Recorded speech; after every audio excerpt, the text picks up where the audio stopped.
सभी को यीशु मसीह के नाम में जय मसीह। जैसे कि मेरे प्रिय आप टाइटल और थंबनेल को देखकर समझ गए हैं और जानते हैं कि इस समय माहौल बहुत ही गरमाया हुआ है और माहौल में बहुत ही ऐसे उतार चढ़ाव आ रहे हैं। लेकिन मैं बताना चाहता हूँ कि आज का जो टॉपिक है, बहुत बड़ा योजना पूरा हुआ और प्रोफेट बजेंद्र सिंह परमेश्वर के दास जेल से आजाद हो चुके हैं। और कैसे हुआ है, कितने टाइम को हुए, कितनी तारीख को हुए और कौन सा टाइम है, ये सब बातें मैं बताना चाहता हूँ।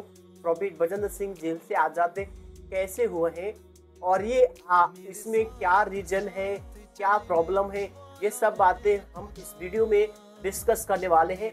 सो आप सभी लोगों से मैं कहना चाहते हैं, आप सब लोग कृपया वीडियो को अंत तक देखिए। कैसे परमेश्वर लोगों को आजाद करता है, कैसे परमेश्वर लोगों को छुड़ाता है उनकी परिस्थिति से, उनकी कमजोरी से। सो आज के इस वीडियो में एक जरूर इम्पोर्टेंट बात मैं आपको बताना चाहता हूँ। यदि आप हमारे चैनल पर पहली बार विजिट कर रहे हैं तो चैनल को सब्सक्राइब करें, बेल आइकन को ऑल रखें ताकि आने वाला वीडियो आपको मिलता रहे। तो प्रभु में आप सबका भाई पास्टर शुभम लाल आगरा की धरती से आप सबके बीच में एक और वीडियो लेकर आया हूं और आज कुछ वचन के द्वारा कुछ अच्छी बातें फरमाना चाहता हूं। आज का वचन इस प्रकार से कहता है, याकूब 1:12 में लिखा है, धन्य वो मनुष्य जो परीक्षा में स्थिर रहता है, क्योंकि खरा निकलकर जीवन का मुकुट पाएगा, जिसकी प्रतिज्ञा प्रभु ने अपने प्रेम करने वाले को दी है। हालेलुया। जी हाँ मेरे प्रियो, आपने टाइटल और थंबनेल को देखा है कि परमेश्वर की योजना पूरी हुई। प्रोफेट बजेंद्र सिंह जेल से आजाद हो चुके। कैसे हुए हैं, तो अभी कैसा हुआ है, अभी मैं इस बात को आपको पूरी क्लियर करूंगा। परमेश्वर ने कैसे उनको आजाद किया और जो लोग बीते दिनों में परमेश्वर में विश्वास करते थे, यहाँ पर याकूब की कलीसिया यहाँ पे इस बात को सिखाते हैं। यहाँ के लोग परिस्थिति में है, पीड़ा में है, कष्ट में है, लेकिन यहाँ पर इनके धीरज को देखते हुए परमेश्वर ने कहा, धन्य वे मनुष्य जो परीक्षा में स्थिर है। सो मेरे प्रियो, आज वे लोग प्रोफेट बजेंद्र सिंह जो इस समय आशीषित है, क्यों आशीषित है? क्योंकि वे परमेश्वर से प्रेम करते हैं, परमेश्वर की बातें सुनते हैं, परमेश्वर का आत्मा उनके अंदर काम करता है। सो मेरे प्रियो, यहाँ पर याकूब इस बात को सिखाते हैं कि धन्य वे मनुष्य जो परीक्षा में स्थिर रहते। तो मेरे प्रियो, आज हमें परिस्थिति में, कमजोरी में, दुर्बलताओं में हमें परमेश्वर के भय रखते हुए उसमें आगे बढ़ना है, क्योंकि यीशु मसीह ने हमें आगे बढ़ना सिखाया है।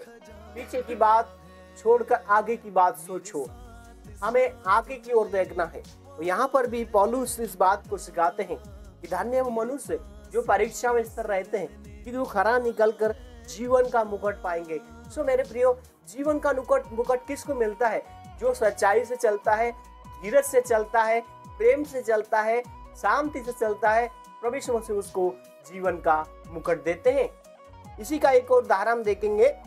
पहला कुरिन्थियों 9:25 में लिखा है, हर एक पहलवान सब प्रकार का संयम करता है, तू तो एक मुरझाने वाले मुकुट को पाने के लिए सब करते हैं, परंतु हम तो उस मुकुट के लिए करते हैं जो मुरझाने का नहीं। हालेलुया। परमेश्वर इस वचन के द्वारा आपको आशीष करे। सो मेरे प्रियो, यहाँ पर एक उदाहरण, सिंपल उदाहरण है। जैसे एक पहलवान व्यक्ति अपने इनाम पाने के लिए रातों दिन मेहनत करते हैं और जहाँ भी उसको जरूरत होती है वहाँ वो जिम करते हैं। सो यहाँ पर एक बात सीखने को मिलता है।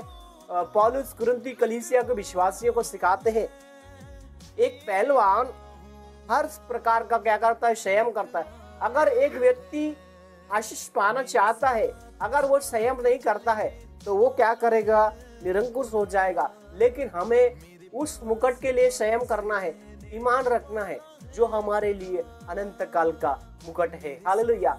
हमें उस मुकुट के लिए रात दिन मेहनत करनी है, जिस मुकुट को यीशु मसीह देना चाहते हैं। सो मेरे प्रियो, हमें उस मुकुट के लिए अपने जीवन में परमेश्वर को पहला स्थान रखना है। हालेलुया। इसी का एक और उदाहरण देखेंगे। पहला पत्रस उसके 1:6 में लिखा है, और इस प्रकार तुम मगन होते हो यदि अवश्य है कि कुछ दिन नाना प्रकार की परीक्षा के कारण उदास हो। मेरे प्रियो, यहाँ पर पौलुस पत्रस की कलीसियाओं को लिखकर कहते हैं, तुम बहुत सारे दुखों में, पीड़ाओं में, कष्ट में हो सकते हैं, लेकिन इस बात को तुम आनंद की बात समझो, क्योंकि इससे उदास मत होना। तो मेरे प्रियो, हमें चीजों को हमारे सामने आ सकती है, तो हमें इनसे उदास नहीं होना है। हमें एक मन होकर प्रार्थना में आगे बढ़ना है। हालेलुया।